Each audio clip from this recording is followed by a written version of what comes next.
एक समय में हमारी दुनिया में डायनासोर का राज था। वे वहां चलते थे जहां हम आज चल रहे हैं। इस धरती पर सांसें ली और इस धरती पर लड़ाइयां लड़ी। इन दैत्याकार बड़े विचित्र डायनासोर ने करीब 14 करोड़ सालों तक इस धरती पर राज किया। इन डायनासोर की हजारों प्रजातियां थी। इनमें से कुछ शाकाहारी थे तो कुछ मांसाहारी थे। कुछ डायनासोर बहुत ही शांत स्वभाव के थे तो कुछ डायनासोर बहुत ही हिंसक और खतरनाक थे। आज से करीब 6.5 करोड़ साल पहले धरती पर मौसम सामान्य था। समुद्र की ठंडी हवा और बड़े बड़े पेड़ थे। चारों तरफ डायनासोर के चिल्लाने और चीखने की आवाजें थी जब डायनासोर की सारी प्रजाति धरती पर बड़े आनंद से अपना जीवन गुजार रहे थे। 10 करोड़ साल पहले ही इनकी किस्मत लिखी जा चुकी थी। आज से लगभग 6.5 करोड़ साल पहले मौसम बिल्कुल सही था। डायनासोर के चीखने की आवाजें आ रही थी। आज से 10 करोड़ साल पहले एक एस्टेरॉयड का टुकड़ा जो सुदूर अंतरिक्ष से आ रहा था वो मंगल और बृहस्पति के बीच बने शूद्र बेल्ट ग्रह बेल्ट में घूम रहे एक विशाल एस्टेरॉयड से जा टकराता है और टकराव के कारण उस एस्टेरॉयड की दिशा बदल जाती है और वो शूद्र ग्रह बेल्ट से निकलकर सीधे पृथ्वी की ओर बढ़ने लगता है। यदि यह एस्टेरॉयड पृथ्वी के उपग्रह चांद से टकराता तो शायद डायनासोर का अंत न होता, लेकिन कुदरत को कुछ और ही मंजूर था, इसलिए यह बड़ा एस्टेरॉयड चांद के बहुत नजदीक से निकल गया था। जब यह पृथ्वी के वातावरण के संपर्क में आया तो इसकी रफ्तार बहुत तेज हो गई। पृथ्वी के वायुमंडल में आते ही घर्षण की वजह से ये खतरनाक आग के गोले में बदल गया। इसकी चमक के कारण ये जीव इसे देख नहीं पा रहे थे, लेकिन इसकी गर्मी को महसूस कर रहे थे।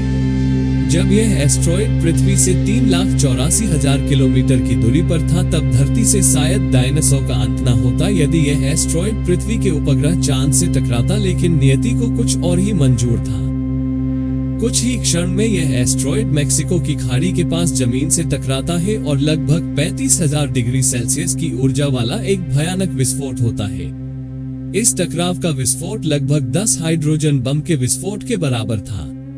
यह विस्फोट इतना शक्तिशाली था कि इसके टकराते ही धरती की लाखों टन धातु अंतरिक्ष में चली गई। टकराव वाली जगह पर करीब 180 किलोमीटर चौड़ा और 20 किलोमीटर गहरा गड्ढा पड़ गया। इस टकराव की वजह से धरती के अंदर चारों ओर बहुत ही बड़े भूकंप आने लगे। इस वजह से समुद्र की विशालकाय लहरों का निर्माण हुआ और एक के बाद एक सुनामी की लहरें चारों ओर बढ़ने लगी। टकराव से बाद धरती के अंदर चारों तरफ 11.1 तीव्रता की भूकंपीय तरंगें उठने लगी, जिस कारण समुद्र में विशालकाय लहरों का निर्माण हुआ और सुनामी की लहरें चारों तरफ बढ़ने लगी। इन तरंगों के कारण सभी सक्रिय ज्वालामुखी दहक उठे, जिससे डायनासोर का विनाश शुरू हो गया। इससे रेडिएशन की मात्रा इतनी बढ़ गई कि इसके 800 किलोमीटर के संपर्क में आने वाले सभी जीव जलकर राख बन गए।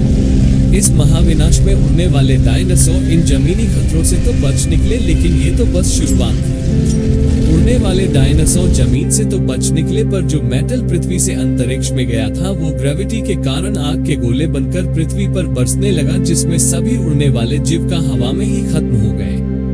विस्फोट के 40 मिनट बाद पृथ्वी का वातावरण 100 डिग्री से भी बढ़ गया, जिसमें पेड़ पौधों वनस्पति सहित सारे जीव खत्म हो गए। विस्फोट के 90 मिनट बाद तापमान 200 डिग्री के ऊपर चला गया, जिसकी वजह से जो डायनासोर या अन्य जीव विस्फोट के इलाके से हजारों मील दूर थे वो भी इस गर्मी से बच नहीं पाए। इस महाप्रलय से धरती पर से कुल 90% प्रजाति लुप्त हो गई थी और जो 10% जीव बच गए थे उनमें से भी सिर्फ वही जीव जिंदा रह सके जिनका वजन 25 किलोग्राम से कम था।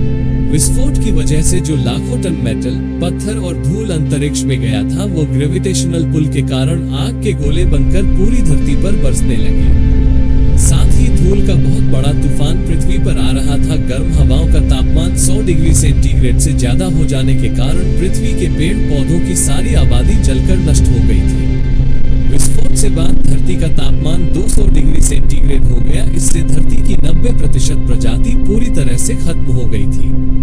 जो 10% जीव धरती पर बच गए थे, बड़े जीवों को खाना न मिलने के कारण वो मर गए, लेकिन छोटे जीवों के लिए वरदान साबित हुआ। इसमें मेमल बच गए थे। गर्मी से बचने के लिए ये जमीन के अंदर रहते थे। उसके बाद धीरे धीरे समय के बीतने के साथ धरती पर फिर से पेड़ पौधे उगने लगे। अडॉप्टेड रेडिएशन की प्रक्रिया से बहुत सारी नई प्रजातियां जन्म लेने लगी। इसके बाद धीरे धीरे मनुष्य की उत्पत्ति हुई। अगर आपको इस प्रक्रिया के बारे में जानना हो तो वीडियो को लाइक करें और कमेंट करें। पार्ट 2 के लिए thank you for watching this video.